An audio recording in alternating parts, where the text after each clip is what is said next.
Welcome into This Week in Georgia Tech Athletics. I'm your host, Kyle Tait. Each week on Monday and Thursday, I give you a rundown of all the happenings across Georgia Tech sports. Sunday was a tough day on the hardwood for the Jackets. The women's basketball team fell on the road to Miami in overtime. Final score 84-74. The Lady Jackets led for most of the ball game, but Miami fought back and actually had a lead late before junior Mo Bennett hit a foul line jumper with 6 seconds remaining in regulation to force overtime. Foul trouble got the better of the Jackets, though, as Alex Montgomery, Deja Foster, Sasha Goodlett, and Mimi Walthauer all fouled out in the game. Again, Miami prevailed 84-74. The loss brought the Jackets to 18-6 with a 6-2 conference mark. They'll welcome the number 13 Maryland Terrapins to Alexander Memorial Coliseum on Thursday night at 7. Georgia Tech men's basketball also lost last night, falling to Maryland by a score of 74-63. Glenn Rice Jr. led the Jackets with 16, but the Terrapins proved to be too much. Terp sophomore forward Jordan Williams had a double-double, putting up 21 points and 15 rebounds.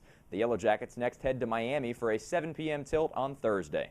The number 13 women's tennis team had a solid weekend, sweeping 2 ranked teams in the annual ITA kickoff weekend at the Bill Moore Tennis Center. On Saturday, the Jackets started the weekend off right, defeating the number 30 Iowa Hawkeyes 5-2 behind strong performances by junior doubles partners Viet Ha Ngo and Jillian O'Neill. Then on Sunday, Tech took the title with a 4-2 win over number 28 South Florida, thanks in part to singles wins by Caroline Lilly, Sasha Krupina, and Rocio Alberca Lopez. Tech will look to remain unbeaten on Friday as they head to Athens for a duel with the Georgia Bulldogs beginning at 5 p.m. Men's tennis went 1-1 on the weekend in their portion of the ITA kickoff weekend in Athens. They began the weekend by losing a tight one to number 20 North Carolina 4-3 on Saturday. But the number 23 ranked Jackets bounced back, defeating number 55 Oklahoma State 4-2 on Sunday. Overall, Tech is 3-1, all against ranked opposition. They'll face yet another ranked opponent on Saturday as they welcome Mississippi State for a 1 p.m. afternoon matchup at the Bill Moore Tennis Center. Swim and Dive closed out their regular season slate this past Saturday with a rout of Darton College on Senior Day.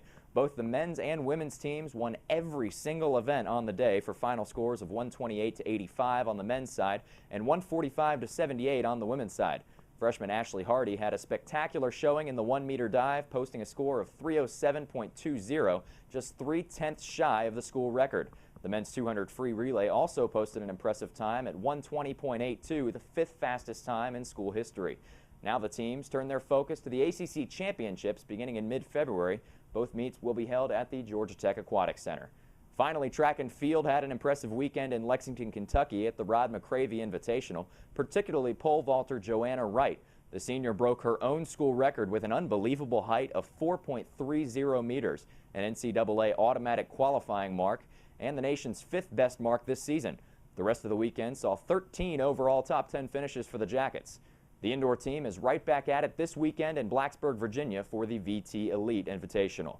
This week also marks the beginning of another spring sport. Men's golf will begin their spring competition in Hawaii at the Amer Ari Invitational. The Jackets are ranked number 4 in the nation as they begin spring play.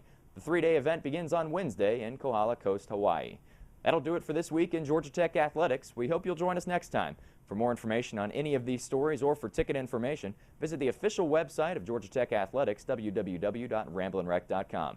And don't forget to check back on Thursday for the next installment of This Week in Georgia Tech Athletics. Until then, I'm your host, Kyle Tait, saying, what's the good word?